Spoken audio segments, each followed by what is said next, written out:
예, 안녕하세요. 요즘 사회적으로 아동학대가 굉장히 문제시되고 있고, 아동학대를 하는 징후가 보이면 바로 이제 신고하라는 그런 풍조가 생겼는데, 실상 그 학대는 아동들만 하는 게 아니라 자기가 자기를 학대하는 경우도 굉장히 많아요. 그리고 그런 학대 행위가 종교 안에서 신심 행위처럼 변형돼 가지고 벌어지는 것들도 굉장히 많은데, 문제는 되게 양심적이고 고지식한 분들이 자기 학대하는 것을 자기 반성한다고 생각을 해요. 그러니까 자기가 자기 머리를 때리면서 나는 이게 내가 지금 반성하는 중이야라고 하고 그렇게 사는 분들이 의외로 굉장히 많아요.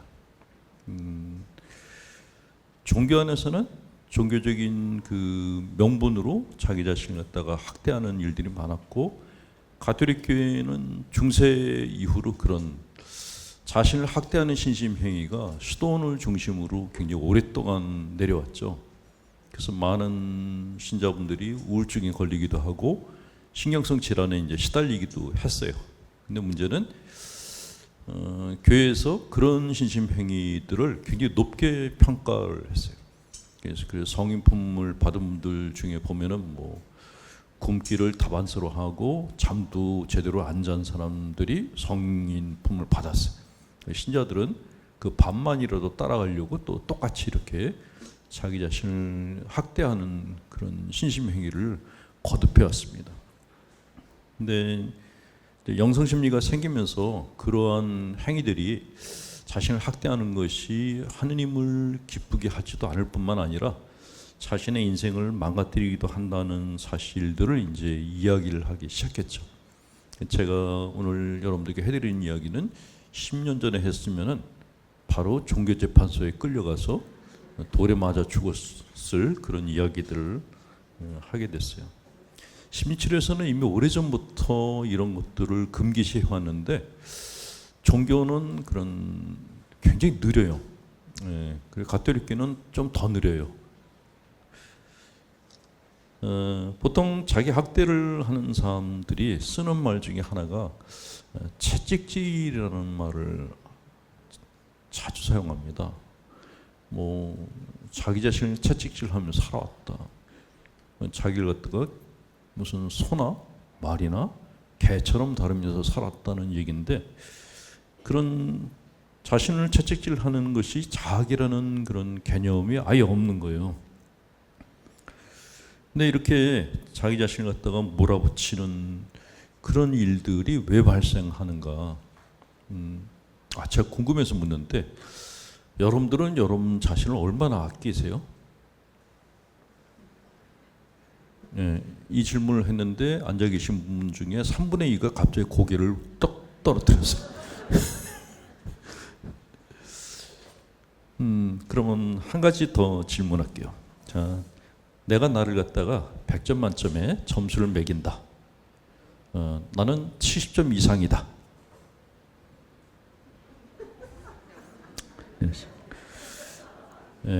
많이 보던 환자분들이 많이 오셔서 반갑습니다.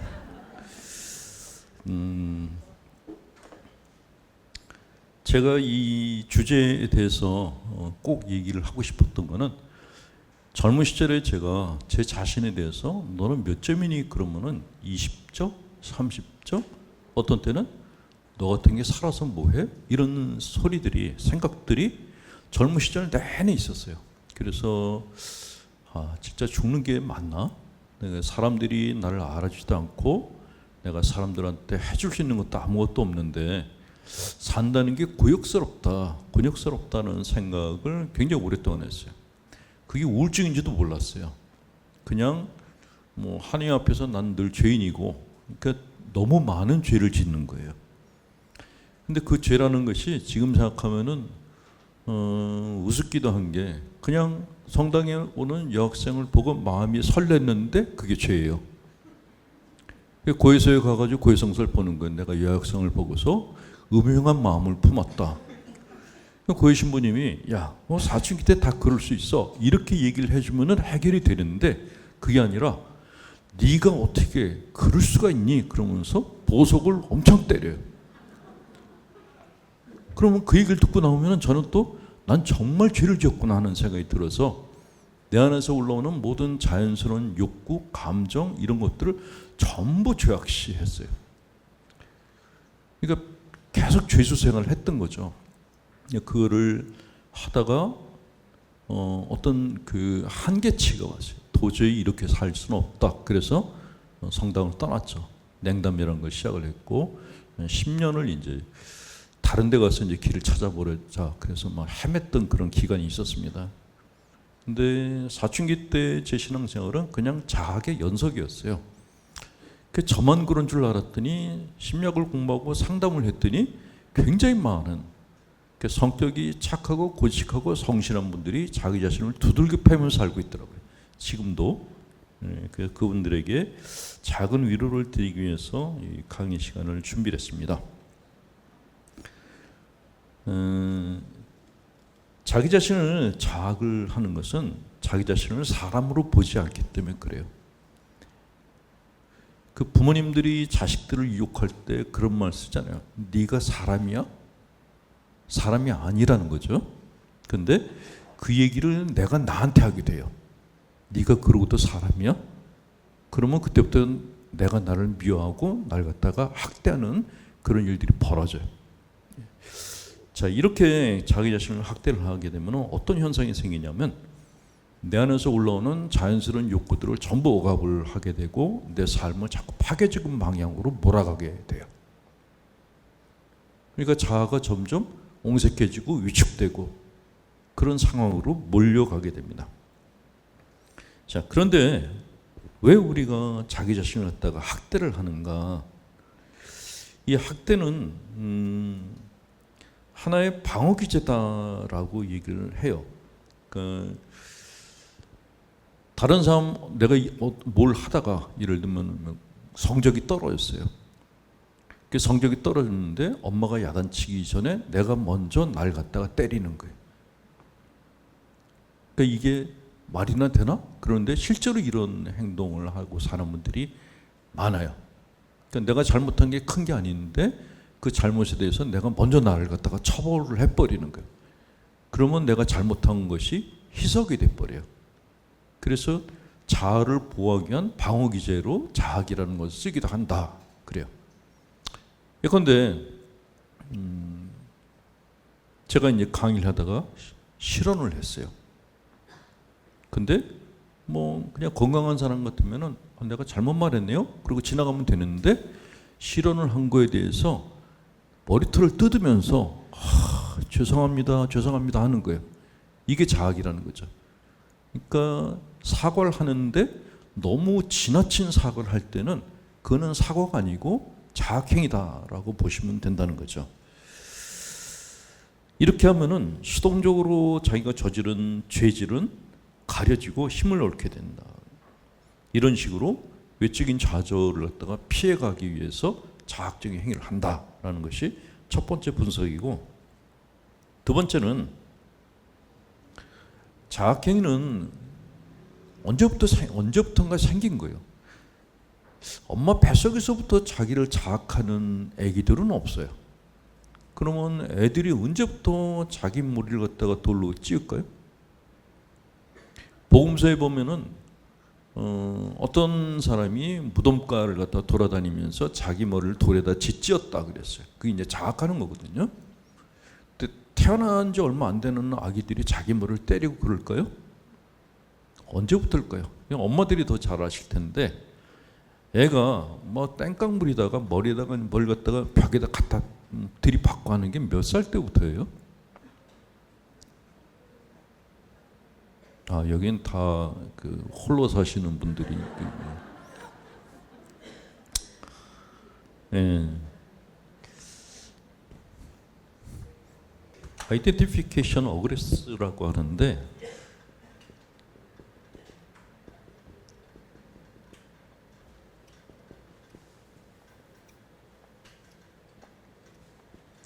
이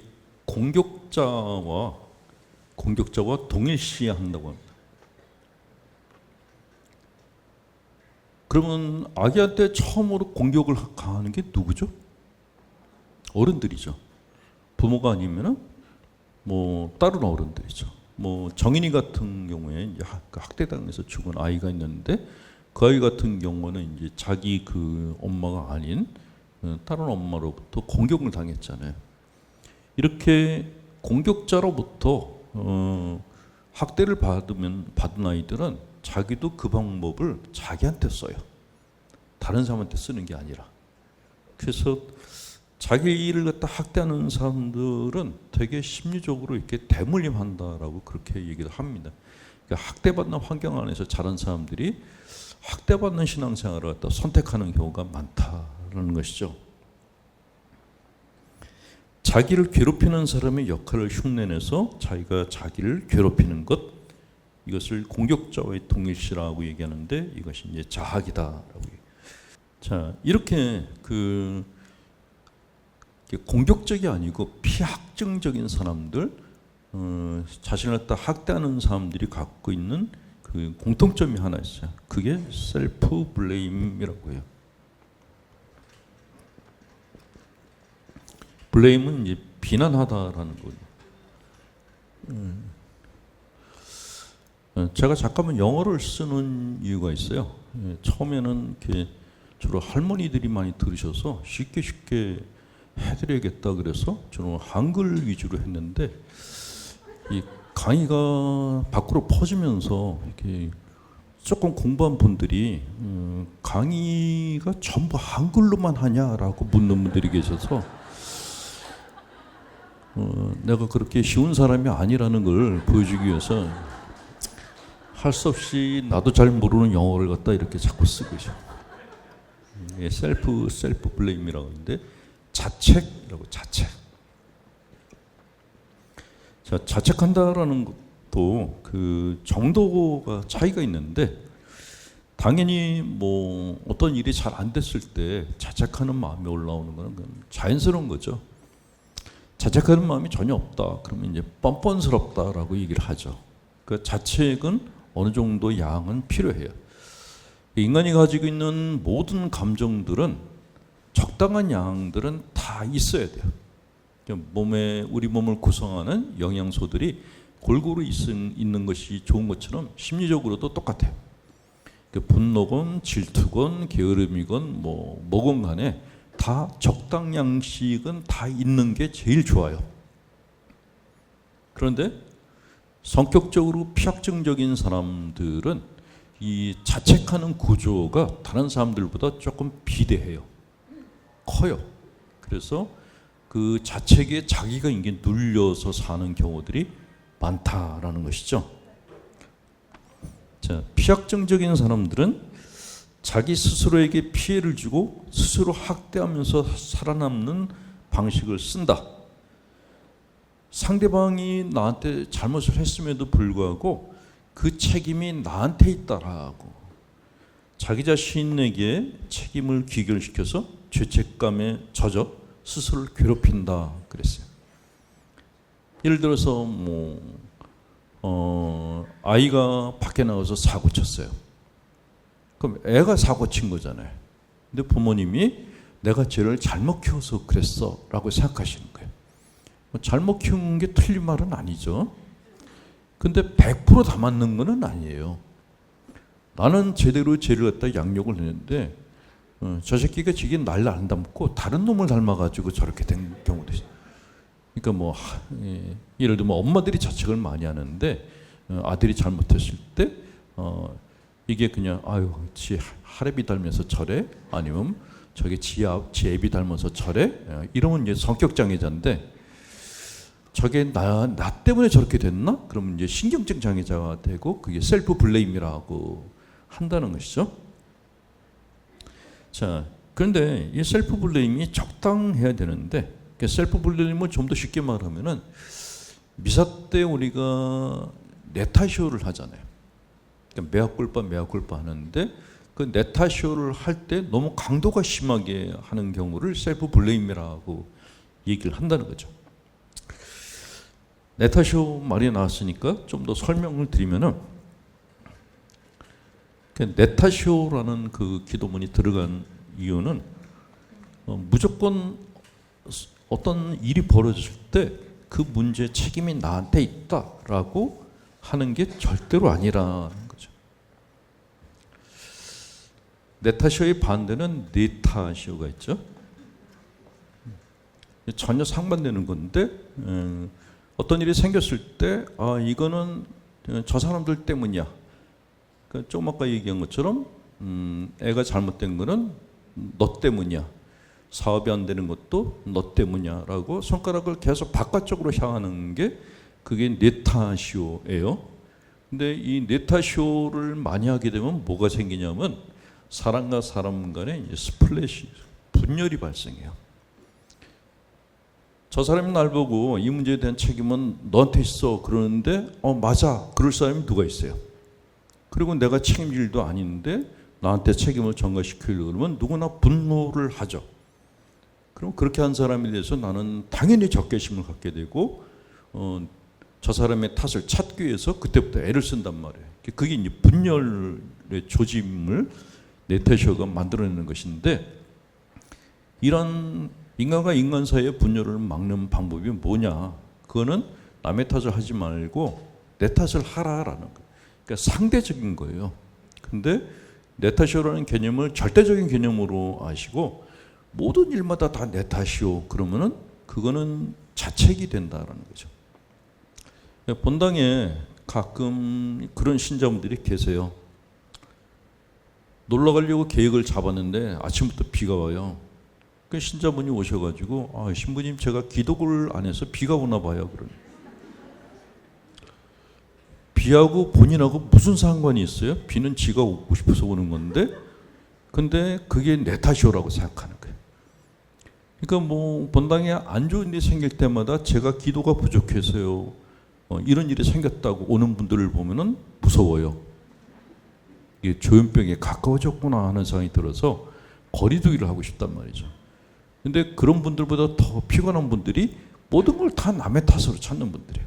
성당이 안 되는 건 본당 신부 탓, 아니면 수녀님 탓, 아니면 저것들 탓. 이렇게. 그건 정말 그런 분들, 그래서 이렇게 정신의학에서 그 전문 용어로 진상이라고. 진상들을 만나면 아주 피곤하게 이를 데가 없어요. 자, 네타쇼는 뭐냐면, 이렇게 쉽게 한번 예를 들어볼게요. 내가 어떤 사람을 보고서 화가 났어요. 근데 일반적인 사람들은 내가 화가 난 원인은 쟤 때문이야 라고 생각해요. 제가 뭘 잘못해서 내가 화가 났어라고 생각해요. 근데 그거는 미성숙한 단계란 거죠. 한 단계 위의 사람들은 어떤 생각을 하냐면, 내가 왜 쟤한테 화가 났을까라고. 그러니까 쟤가 나를 화나게 했어 이게 아니고, 내가 왜 쟤를 볼 때마다 화가 나지? 이게 내 탓이오라는 거예요. 요새 뭐 정치 문제 때문에 열받는 분들 많잖아요.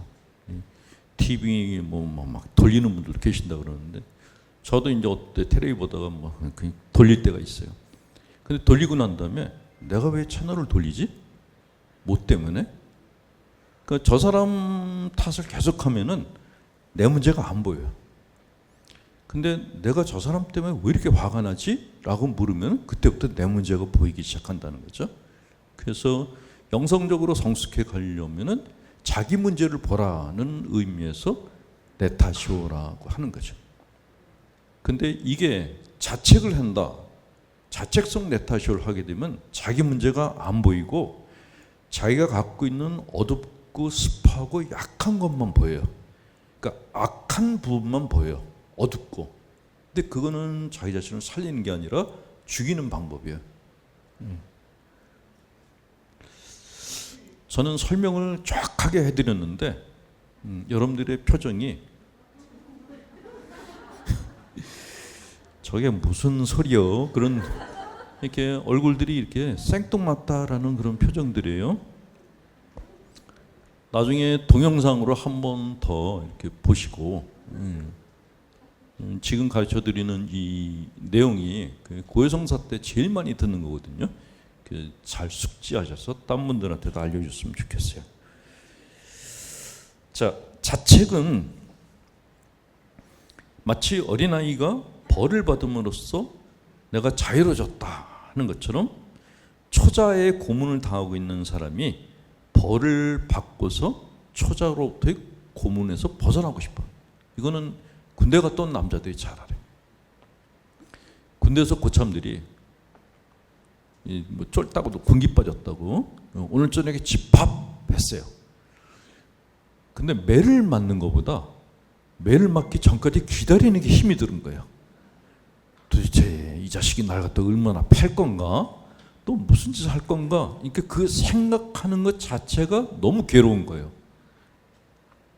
차라리 빨리 맞는 게 낫다라고 생각해. 그게 옛날 군대였거든요. 근데 그게 우리 안에서도 똑같은 일이 벌어진다는 거죠. 차라리 내가 나한테 빨리 벌을 주는 것이 심리적으로 내가 고문을 당하는 것보다 낫다라고 생각하는 거예요. 그래서 스스로 자책을 한다는 거죠. 자, 자책에 대해서 조금 자세하게 설명드리면 내용이 이래요. 잘했는지 못했는지 따져보지 않고 무조건 자신을 꾸짖는 것. 그 애들이 억울한 일을 당했는데 네가 잘못했으니까 이런 일이 생기잖아 라고 부모가 야단을 치잖아요. 그거를 자기한테 똑같이 하는 거예요. 네가 어떻게 했길래 라고 자기를 갖다 몰아붙이는 거죠. 그게 자책이에요. 그러니까 물어보질 않는 거예요. 두 번째는 왜곡된 사고로서 자책의 세계 내에서 모든 것을 자기 잘못으로 여긴다.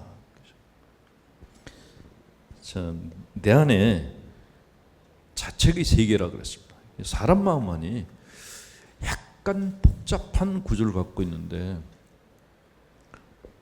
우리 마음 안에는 내 자아가 있잖아요. 나가 있어요. 나가 있는데 나한테 계속 무엇인가를 이야기하는 것들이 또 있어요. 뭐 어떤 것들은 나를 갖다 이렇게 유혹하는 것들이 있는가 하면은 이제 본능적인 그런 욕구들이죠. 그거 말고 굉장히 도덕적인 걸 요구하는 것이 있어요. 그를 프로이드는 이제 초자라고 얘기를 하는데 도덕적 자아라고 부르게 돼요.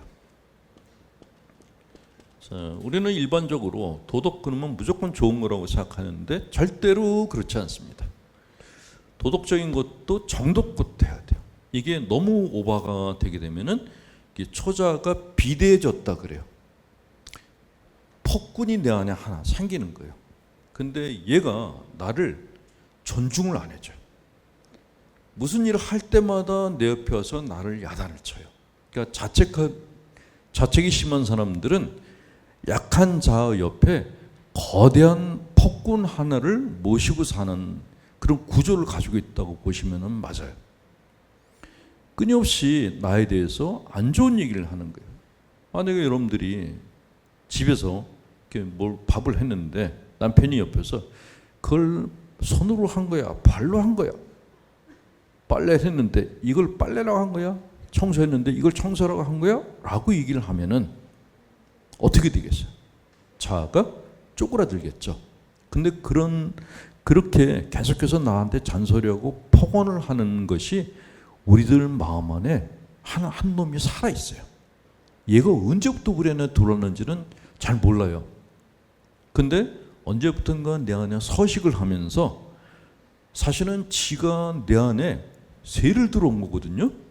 근데 세입자가 오늘부터 집주인이 된 거예요. 내가 세입자가 된 거예요. 이게 자책이 심한 사람들의 심리 구조예요. 내가 주인이 아닌 거예요. 근데 문제는 나한테 이렇게 폭언을 하는 이것이 이게 내가 아니구나 하는 것을 식별을 하면 되는데 많은 분들이 그렇게 생각하지 않고 이게 양심이다라고 생각해요. 근데 이런 상황 속에서 성당에 가서 미사를 보고 강론을 들었는데 본당 신부가 강론 시간에 막 지랄지랄 하는 거예요. 왜 기도를 안 하는 거야? 뭐 미사 시간에 왜 늦은 거야? 뭐 교목은 왜 안 내는 거야? 뭐 신자로서 도리를 왜 못 하는 거야? 지랄지랄 하면은 이 폭군이 강화가 돼요. 자기 편이 생겼거든. 예, 그래서 저는 그렇게 신경증에 시달리는 분들한테는 그래서 그런 신부를 피해서 다른 데로 가서 이렇게 미사를 보라고 권해요. 예, 굳이 나를 두들겨 패는 신부한테 가서 얻어맞는 그런 바보 같은 짓 하지 말라고. 그러니까 교무금은 본당에 내는데 미사는 강론을 따뜻하게 해주는 신부한테 가서 하라고 그렇게 권합니다. 이렇게 얘기를 하면 그 요주의 신부들이 누구냐고 묻는 분들이 꼭 계세요. 예, 거기까지는 제가 말할 책임을 질 이유가 없죠. 저도 뭐 전국을 강의를 하러 다녀야 되기 때문에 본당 신부들과의 관계가 좋아야 되거든요. 제 영업상 그거는 이렇게 말을 해드릴 수가 없는데 어쨌건 잘 아실 거예요. 예, 성당에 가려고 그러는데 발걸음이 무거워. 예, 그거는 본당 신부 문제일 경우가 거의 50%가 넘어요. 성당에 가고 싶어. 남편은 비기 싫은데 성당에 가고 싶어. 그럼 본당 신부가 보고 싶다는 얘기죠. 그게 아마 거의 50%가 넘죠. 본당에서 본당이 크고 작아지는 거는 본당 신부 영향이 굉장히 커요. 괜찮은 신부님이 오면은 성당이 막 비어 터져요. 근데 그분이 가고 다른 이게 진상 신부가 오면은 신자 수가 거의 3분의 1로 이렇게 반토막도 아니고 3분의 1로 확 줄어버려요. 그 나머지 신자들은 어디 갔냐? 그 떠난 신부 본당으로 또 거길 찾아가요. 예, 이게 전국 본당의 똑같은 현상이에요. 그러니까 성당도 딱 들어갔는데 썰렁하다 그러면은 안 들어가시는 게 좋고, 입구부터 신자들이 막 넘쳐난다 그러면 이게 어떻게 해서라도 끼어 들어가서 그 신부 강론을 들으시는 게 좋아요. 자, 아까 말씀드린 폭군, 스스로 무리하고 어리석고 게으르고 무능하다고 자신의 단점을 지적하고 꾸짖는다. 이거를 이제 우리는 자기 성찰이다라고 얘기를 하는데, 자기 성찰이라는 거는 그냥 내가 자기 성찰은 뭘로 하면 이제 바둑 두시는 분들은 알 텐데 바둑이 끝나면 복기를 해요. 그래서 내가 어디에서 패착을 뒀나? 그러니까 그 복기를 하는 이유는 다음에 같은 실수를 반복하지 않기 위해서 복기를 해요. 근데 자책하는 사람들은 앞으로 생각하는 게 아니라 과거에 내가 저지른 거에 대해서 단죄를 해버리는 거예요. 그러니까 생산적이 절대로 아니다라는 것이죠. 자신이 건강이 좋지 않거나 혹은 다른 사람이 나를 대하는 태도 같이 내가 어떻게 할 수 없는 것까지도 다 내 탓으로 돌린다. 몸이 아프면 약을 먹어야 되는데 네가 관리를 안 해서 이렇게 됐지라고 자기 탓을 해요. 또 다른 사람이 나한테 부당한 욕을 하고 화를 냈는데 내가 뭐가 모자라니까 저 사람이 저러겠지라고 생각하는 거예요. 이거는 착한 게 절대로 아니고 셀프 블레임이에요. 정말 조심하셔야 돼요.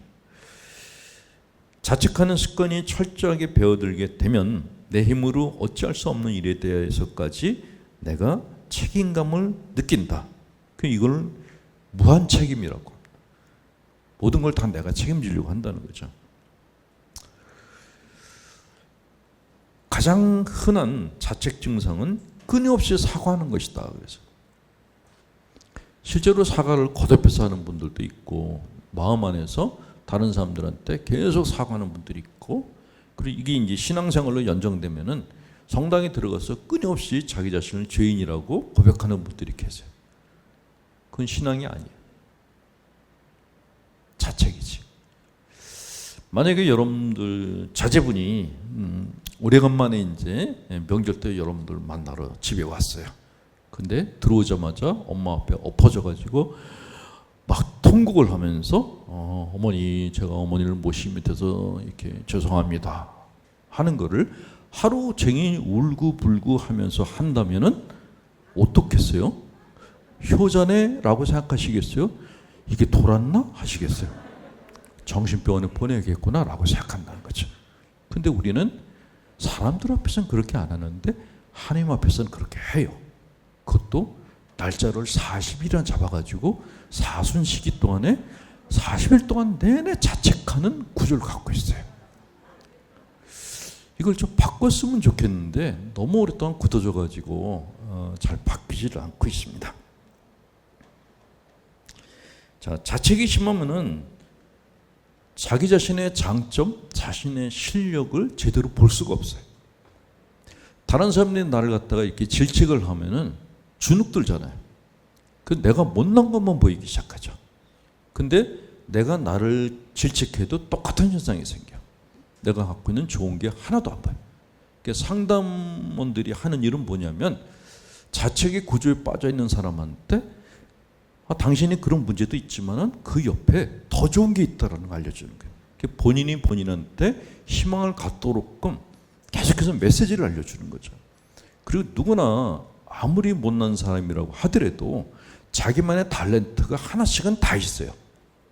하나님이 인간을 만들 때 평등하게 만드신 그 뜻이 뭐냐면 누구나 다 이 안에서 생존할 수 있는 뭔가를 하나는 다 주셨다는 거죠. 근데 이게 사회에서 그 사람이 갖고 있는 생존 자원을 인정해 주지 않을 때 이 사람이 루저가 돼버리는 거예요. 그래서 학교 교육은 어릴 때부터 그 아이가 각자 갖고 있는 그런 자원을 찾아주는 게 가장 중요한 교육이거든요. 그 자기가 잘하는 걸 갖다가 이렇게 개발하고 키워주는 게 그게 중요한데 우리는 그렇게 하지 않고 이렇게 내신 성적이라는 수험 성적이라는 카트라인을 정해놨잖아요. 그러니까 그 성적 위에 올라가면은 사람이 된 거고 떨어지면 다 루저들이에요. 그러니까 정말 재주가 많은 애들도 성적이 안 돼가지고 루저 생활하는 애들이 굉장히 많단 말이죠. 근데 그거는 일종의 사회적 폭력이라고 보시는 게 맞아요. 예. 그거는 종교 안에서도 그런 일들이 비일비재하게 벌어지고 있죠.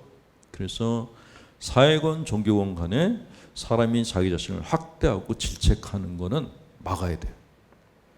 그 반대로 네가 갖고 있는 장점이 뭐니? 네가 다른 사람들한테 이렇게 보여줄 수 있는 게 뭐니? 라는 걸 계속 물어봐야 돼요. 뭐 어떤 분이 그런 얘기를 했죠. 세상에서 행복한 사람은 자기가 재밌는 걸 할 줄 아는 게 한 가지 이상 갖고 있는 사람이 행복하다 그랬어요. 두 번째는 내가 재밌는데 그게 나한테 일이기도 해.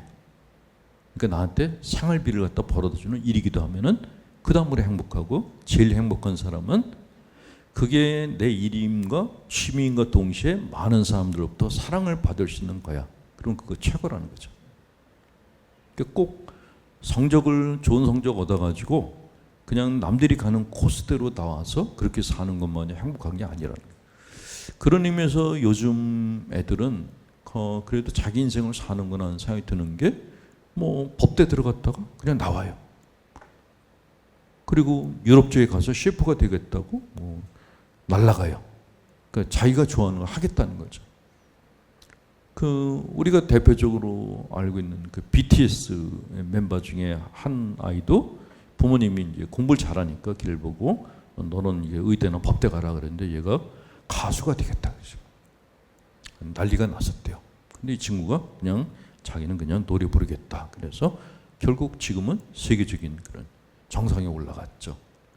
그러니까 내가 좋아하고 내가 잘하는 거에 내가 몰입하게 해주는 게 제일 중요한데 그거를 가로막는 게 자책이에요. 질책이고. 그래서 자책과 질책은 내적인 것뿐만 아니라 사회적으로도 악이라고 보시는 악이에요. 악이라는 게 꼭 이렇게 머리에다 뿔 나고 꼬리 달린 그 새빨간 그런 마귀들이 악이 아니고 우리 안에 있는 사람이 성장하지 못하게 하는 그 걸림돌들이 실제로는 그게 더 악이다라고 보시는 게 맞다. 자, 이렇게 자책이 심한 사람들은 자기 머릿속에서 맴도는 소리가 있는데 이 소리가 문장이 짧아요. 굉장히 자학적인 문장이 딱 떠오르는데 예를 들면 난 수준 미달이야. 아니면 누가 날 좋아하겠어. 아니면 나도 내가 싫은데 남들이 날 좋아하겠어? 이런 생각 가진 분들은 자학성 성격을 갖고 있다고 보시면 돼요. 네. 한 번만 더 질문해 보죠.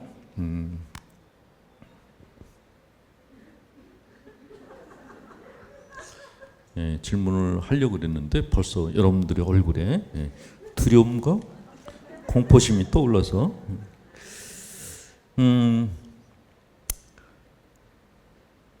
내가 문제가 생겼어요. 그래서 상의를 하려고 전화기를 딱 들었어요. 전화기를 들어서 내가 전화할 수 있는 사람이 있는 분과 없는 분이 있거든요. 나는 전화기를 들어서 내 얘기를 다 털어놓을 수 있는 친구가 있다. 그런 분은 내리세요. 없는 분들도 굉장히 많아요. 그리고 지금 든 분들 중에서 늦게 든 분들은 없는 분들이에요. 있는 분들은 속도가 빠른데 없는 분들은 없다 그랬다 또 뭔 소리 들을지 모르니까 그래서 한 템포 늦게 이렇게 안 들으면 안 될 것 같아서 이렇게 들어요. 근데 내가 힘들 때 내 얘기를 들어줄 수 있는 친구가 하나, 둘, 뭐 그 이상 있으면 더 좋은데 그 정도 있어야 돼요. 그러니까 상담가한테 오는 거는 이제 전문적인 상담을 받으러 오는 거니까 부담스럽거든요. 근데 그렇게 부담 안 느끼고 내 안에 있는 걸 다 털어놓을 수 있는 사람이 하나, 둘 있으면 절대로 극단적 선택을 안 해요. 극단적 선택하는 사람들이 거의 대부분이 전화기를 들었는데 걸 데가 없어. 그래서 자살 예방센터에서 이렇게 그 전화 상담을 하겠다고 해놓은 거예요. 근데 그나마 거기에 전화하는 사람들이 있는가 하면은 그것도 못하고 그냥 이제 끝내는 사람들도 많다라는 거죠. 자책하는 구조는 정말 안 좋아요. 자책이 심한 분들한테는 이런 권고를 해드립니다. 절대적인 용어를 쓰지 말라라고. 그러니까 자책이 심한 분들이 많이 쓰는 단어가 영어 중에 이게 never라는 거예요. 이게 no하고 never는 전혀 다르잖아요. no는 yes를 할 여지가 있는 게 no예요. 아, 그게 싫지만 그러면 조금만 더 얘기를 하면은 이거 해줄 수 있겠다라는 거예요. never 그러면 아예 가능성이 하나도 없는 거죠. 근데 자책이 심한 사람들이 절대로 안 돼라는 말을 자주 써요. 그래서 일단 용어부터 바꾸셔야 돼. 절대적인 그런 의미를 나타내는 단어는 안 쓰시는 게 좋아요. 그럴 수도 있지만 이렇게 여지를 남겨두는 단어를 계속 쓰다 보면은 자책 구조가 약화되기 시작해요. 하나님이 나 같은 건 절대로 용서하지 않을 거야. 하나님은 용서했는데 자기를 갖다 지옥으로 집어넣는 그런 말들이란 거죠. 보통 내세로운 얘기할 때 이런 얘기를 하죠. 뭐 죄를 안 지은 자는 천당에, 죄를 갖다 적당히 지은 사람들은 연옥에, 많이 지은 사람들은 지옥에라고 이야기를 하는데 그런 이야기를 만든 사람들이 되게 자책성 그 성격 구조를 가진 신학자들이에요. 자기 생각을 신학화시킨 거죠. 하나님이, 전능하신 하나님이 사랑이 넘쳐가지고 당신 아들을 이 세상에 보내셨다 그랬는데 요만한 죄도 용서 못한다 그러면 논리적으로 안 맞아요. 불교에서는 부처님이 극락에 있지 않고 지옥에 있다 그랬어요. 지옥에 있는 영혼들이 불쌍해서 지옥에서 올라오질 않고 있다고. 거기는 보살들도 다 지옥에 가 있다고 그래요. 근데 부처님은 그러겠어요? 예수님도 천당에서 편하게 발 뻗고 잘 수가 없겠죠. 당신도 구원받지 못한 영혼들과 같이 있을 거다라는 것이 이제 현대 신학자들의 의견이고 심리학적 관점에서도 그게 맞다고 생각돼요. 자, 자식이 죄를 져서 감옥에 갇혔는데 엄마 아빠가 매일같이 파티하면서 살 수 있어요? 못하죠. 자식이 깜빵 있으면 엄마도 똑같이 감옥살이를 해요, 집에서. 그게 엄마들 마음이에요. 저는 지난번 이제 포항 주차장에서 아이가 죽었잖아요. 엄마는 살고. 아, 그게 얼마나 힘들까. 살아남은 엄마가 얼마나 힘들까 하는 생각. 자식을 먼저 보내고 나만 살아남았다는 자책이 들면은 뭐 당연히 잠도 못 자고 밥도 못 먹고 그러겠죠. 그래서 근데 그 얘기가 이제 밖으로 이제 퍼지면서 거의 전국에 있는 엄마들이 똑같이 소가리를 한 거예요. 근데 남자들은 좀 달라요. 수컷들은 엄마들보다 그런 것이 약간 모자라요. 그리고 이제 침팬지 실험에서 나왔거든요. 침팬지가 이제 새끼를 안고 있는데 그 바닥을 뜨겁게 했대요. 그랬더니 암컷 침팬지는 자식을 갖다가 안고 자기가 뜨거운데 앉았대요. 자식을 보호하려고. 근데 수컷한테 딱 넘겼더니 자식을 밑에다 깔고 지가 거예요. 예, 이게 이제 침팬지 세계인데, 그게 왜 그럴까? 엄마들은 아이를 낳는 진통을 본인이 겪었거든요. 내가 낳은 아이예요. 내 생명 같거든요. 그러니까 아이가 고통스러울 때 엄마가 그냥 내가 차라리 죽는 게 낫겠다라고 얘기하는 거죠. 근데 아이가 그렇게 죽었어요. 그 엄마의 인생은 이제 살아있는 인생이 아닌 거죠. 그게 너무 안 됐어요. 제가 절대적인 용어를 쓰시면 안 되고, 가능하면은 중도적인 용어를 쓰는 게 좋다. 근데 문제는 자체 구조가 심한 사람들은 혼잣말을 많이 해요. 그래서 혼잣말을 많이 교정할 필요가 있어요. 사람들한테 차라리 난 왜 이러지? 나는 왜 이렇게 하는 일마다 이러지? 그러면 딴 사람이 나한테 얘기를 해줄 텐데 그게 아니라 혼자서 쭈글쭈글 거리는 거예요. 차라리 그냥 죽는 게 낫지 않을까? 근데 문제는 이렇게 혼자서 이렇게 뇌까리잖아요. 뇌까림이라 그러는데 이게 자기 예언이에요. 내가 나한테 해주는 말이거든요. 자기 암시를 계속 줘요. 그러면 우리 뇌가 그 정보를 받아가지고 그 정보대로 움직이기 시작해요. 그러니까 여러분들이 점쟁이를 안 찾아가더라도 여러분들이 여러분들한테 계속 점을 쳐줘요. 넌 앞으로 되는 게 없을 거야 라고. 그게 자책이에요. 그래서 자책은 절대로 하시면 안 된다라는 말씀을 드립니다. 자, 이 자책 구조가 신앙생활에 들어오게 되면은 묘하게 이렇게 그 변형이 되는데, 이게 신경증적 신앙이라는 걸로 변형이 돼요. 모랄 마조키스트라는 말이 있어요.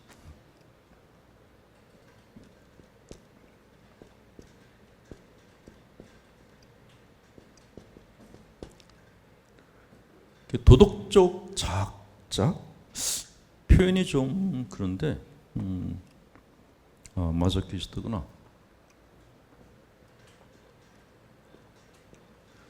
제가 또 굳이 수정하는 이유는 동영상을 갖다가 현미경을 보고서 스페인이 틀렸다고 하는 강박증 환자들이 가끔 있어요. 뭐 S자 2개인데 왜 하나밖에 안 하셨어요? 그러잖아요. 그래서 이번에 그 윤통이 곤욕을 치렀잖아요. 엘리자베스가 Z로 해야 되는데 S로 했다가 그냥 뭐 성토당했죠. 무식하다고. 그래서 그 사람이 성토당하는 걸 보고 저도 그 다음부터 이제 컴플렉스가 생겨가지고 그래서 정확하게 쓰려고 그러고, 잘 모를 때는 그냥 이렇게 뭉개버리면 돼요. 절대로 읽을 수가 없는 글자로 만들어 버리면은 해독하려던 사람도 지쳐요. 원래 글씨를 저렇게 못 쓰는구나라게. 이게 상대방을 좌절시키면서 내가 성공할 수 있는 방법이 이거예요.